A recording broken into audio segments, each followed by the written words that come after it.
All right, it's time for wheels and tires. The tires of choice, have you seen on the first video? We're going to go with 4 Grasshopper rear tires. And we're going with the Optima reproduction wheels. These are a one-piece wheel. The problem that arises is the wheel, or the tire, is a 1.5 and the wheel is a 1.7. It's an easy stretch, but the tire's a little bit wider, and it has this inner lip for the stock Grasshopper or Frog type wheels. And what we're doing to modify them, I'm taking this lip off, the inner lip of the wheel, and I'm cutting this inner bead so it's flat.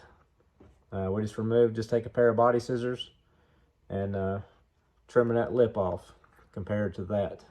That way we have a flat surface to glue on once we get the tire and wheel assembled. And very important to make sure you got the paddles going the right direction before you glue them, because they are directional. They pull. They're designed to scoop sand, so you don't want them going backwards. The wheels are also directional. They have left and right marked on them. That was pretty cool. I never realized that the Optima wheels were directional. But this is an after. They're slightly pinched, slightly stretched, but they're going to work just fine. I did run a 15mm offset spacer. That's just an Amazon find, something I've had in my box for a while. That way it clears the chassis in the back. We got plenty of clearance here, not rubbing suspension, and plus we retain full steering with running 4 wide tires. And this is the after effect of grinding every other paddle off. I did this on my beach bug. I had a lot of people ask me what tires I was running because they look so much different. The Grasshopper tire has an even amount of paddles. So if you take every other paddle off, you still have an equal amount of paddles, and it gives it a little more aggressive look. And I think it looks more scaled to the real cars with paddle tires. So that's an after. That's a lot of elbow grease, a lot of grinding.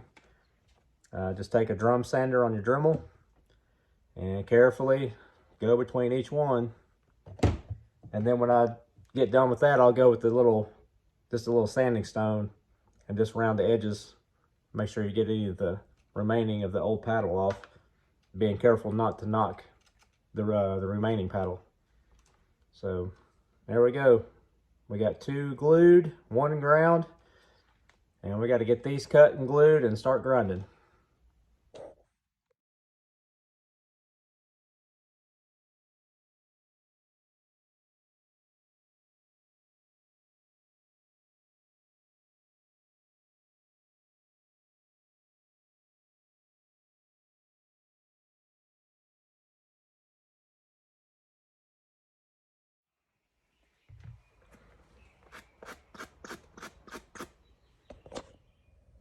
All right, there you go. We've got all 4 tires mounted, ground, cleaned up. I think it looks pretty sweet. Can't wait to get this thing on the beach. All right, jumped a little bit ahead on the body. I started laying out my graphics. It's going to be kind of loud, 90s theme. The body's going to be really bright. We got the headlights taped out, grill taped out. Got our YouTube logo on the back. Tail lights going to be clear. I'm going to steal some headlight buckets out of one of my crawler bodies that got a Nissan hard body on my axial, and the buckets I never used, and the buckets that body's pretty square too, so I think they're going to work fine in this body for the tail lights and the headlights. We are going to put underglow into the body. With that, on the bed, I'm going to leave the bed clear. That way all the light's going to, at nighttime, that's really going to light up. But I did, you can't tell it now until we're finished, but I did really scrub this surface on the inside and made it frosty. Just took a red Scotch-Brite pad, and I lightly scuffed the entire body, just real lightly. Just for help with adhesion. But on the bed itself, I scrubbed it till it was like a frost, and you can't really see through it, but you can still see through it. And my goal that I'm hoping for is it's going to have like a glow, not just light coming through a clear lens. I believe I am going to put some aluminum tape in the body to help with reflectivity and or to keep the body from the light from shining through the paint. And with this bed as big as it is, I'm going to start the history of this car. I don't have, I'm just going off memory on this, on the Beach Bug. The Beach Bug has been to maybe 6 or 8 different beaches, East Coast, West Coast, up and down the East Coast. With this one being so big and flat area, I'm not going to paint any graphics in the bed. Like I said, I'm going to leave it frosted, light shine through. But every time we go to another beach, I'm going to document where it was, and we'll cut a small decal, and we'll follow the history of this truck as the years go by. God willing, we live long enough to see more than a few beaches. That's the plan, because I've been running that car for over 10 years. It's been everywhere, and it's only had 2 bodies on it. For the most part, it's had the bug body. Before that, it had a aftermarket Lake Sand grasshopper body. No more running than this car will get. I don't foresee me changing the body anytime soon, because it's not really hard on them to run them on the beach. You're not really hitting anything. So I think it'd be pretty neat to have a little provenance or some history of the car once we get a few beaches under its belt. So we got 2 planned this summer, so at least 2, maybe a 3rd possibility. So anyway, we're going to get the masking all this up, and then once we get done with that, we'll start with the colors. All right, we got it all masked up. If that paint job looks familiar, you're old like me. I believe GMC did a Salt Flats Sonoma. It was black with a tearaway paint job. We're going to do somewhat of that style, but as you can see on the side, we go into kind of a torn heartbeat. So we are going 90s. We're trying to make it look beachy, summery. Just flying off the hip on colors, I believe our main color is going to be like a pearl purple, and it's going to have a fade into a magenta on the roof. So let's go and start shooting some color on this thing.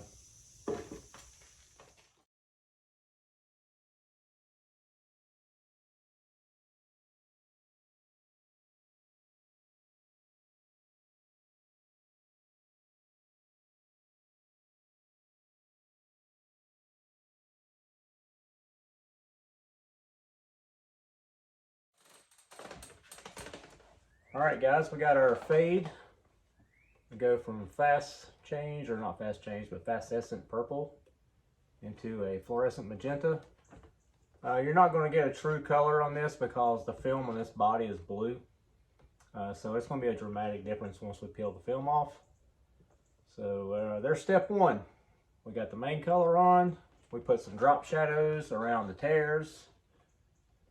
And there we go. On to the next step.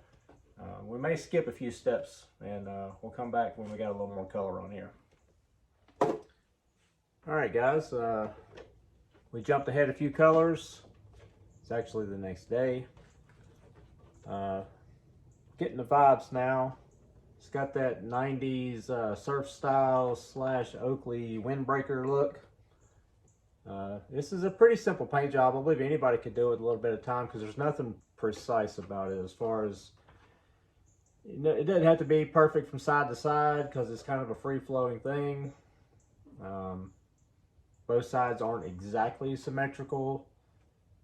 And all this is going to be pulled.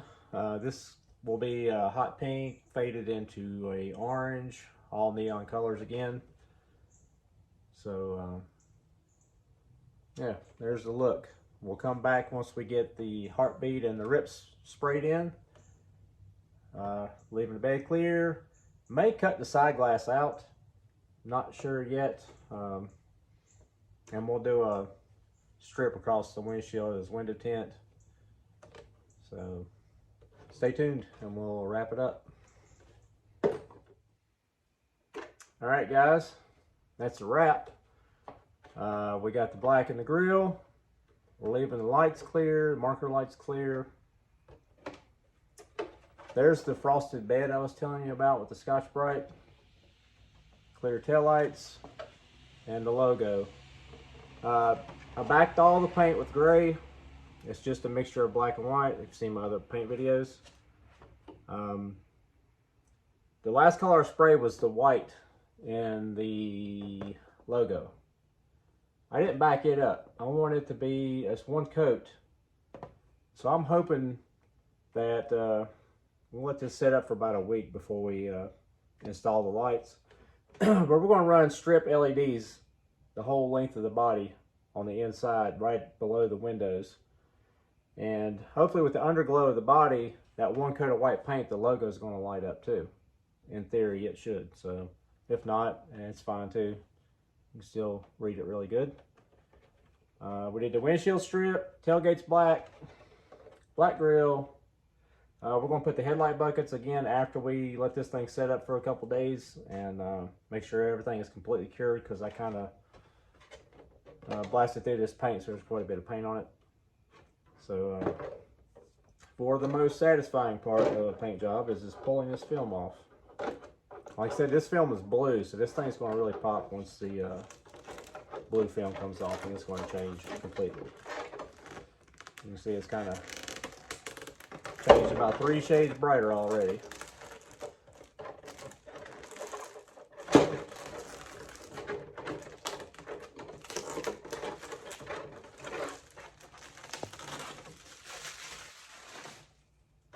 Alright, there we go. Still got to pull the back masking off, didn't get the back glass out, but there's your frosted bed. See, it's transparent, but you see how it diffuses the light. So I'm hoping that's going to give a soft glow with the LEDs under the body. I think it's going to look pretty cool on the beach. We used a fluorescent magenta, 2 coats. After the second coat was still wet, I come back with fluorescent orange, and it gave it a natural blend. You really don't even see the magenta except for the tips. All those fluorescent colors are very transparent. You can see that, you can't really tell on camera, but the tip of this one, it fades from orange to the magenta. Fluorescent green, fluorescent yellow. That's straight up magenta on the roof. So I think this thing's going to look really wild out on the beach. So stay tuned for maybe a short teaser video of a running video, and then we'll wrap this project up. All right, we're back. It's been a few days. I skipped over some of the details, but here's the finished product all mounted up on the car, or truck now. I did go back and cut the side glass out, and we took some RJ Speed sheet Lexan and made a deck inside the truck to block any of the light coming through. We got the underglow installed. The decking I put in with just some aluminum screws, 3mm screws with some nylon nuts. And inside the body, everything that's paint pretty much is coated with 3M aluminum tape. That's going to help 2 ways. That's going to help keep the light from shining through the paint and making it look funny from the outside. And it's going to help reflectivity with that silver. We want to try to get this thing to glow, not so much just be light. So we got the headlight buckets out of the Nissan Proline Nissan hardbody. The buckets fit really good in this body. We get the tail light buckets, headlight buckets. The lights in my headlights and tail lights are just some old lights I've had probably at least 10 years or more. I found them hanging on the shelf, and they still work. And it's got blue headlights, red tail lights. The LED strips for the underglow is just some Amazon find. They're like $6. So I got roughly 2 feet of LEDs. I got the circumference of the body is pink LEDs. I left the tailgate exposed. So like I said before, we only put one coat of white paint on here without any kind of backing, so it's still really transparent. You can see my fingers through it. And that light's going to shine through it. And with that being said, that's the underbody that we showed in the first video. It is a TT02 Rally underbody.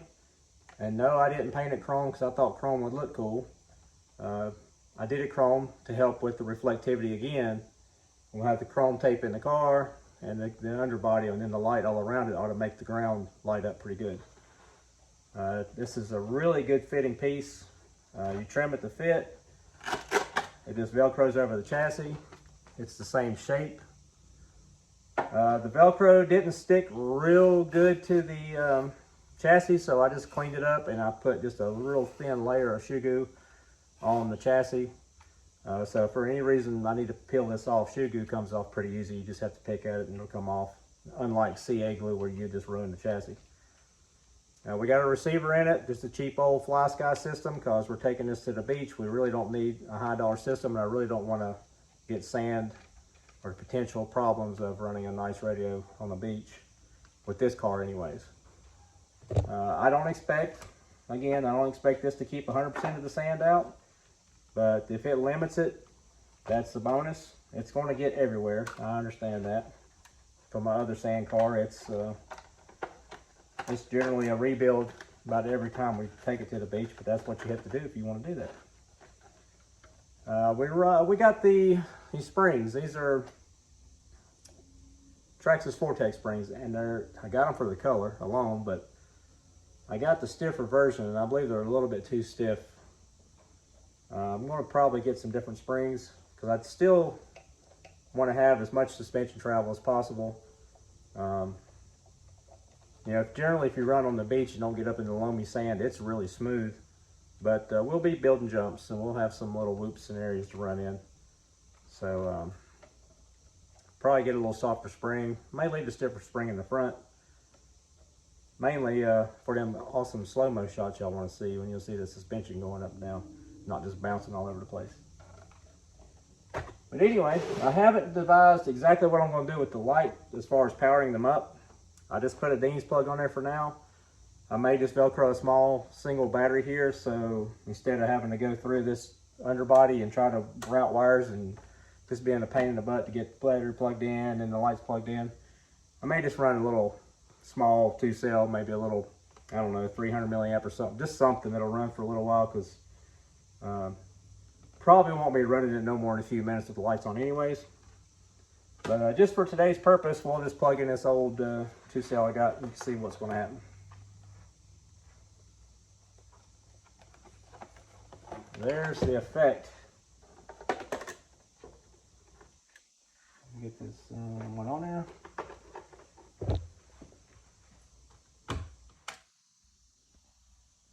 You see how it glows around the bottom of the car?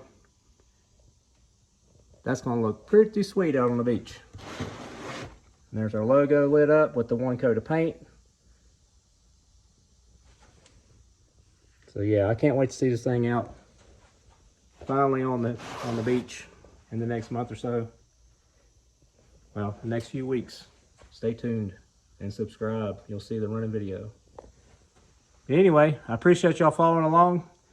This is going to wrap up the build series, and the next will be the running video. So subscribe, like, comment, and all that good stuff. Thanks.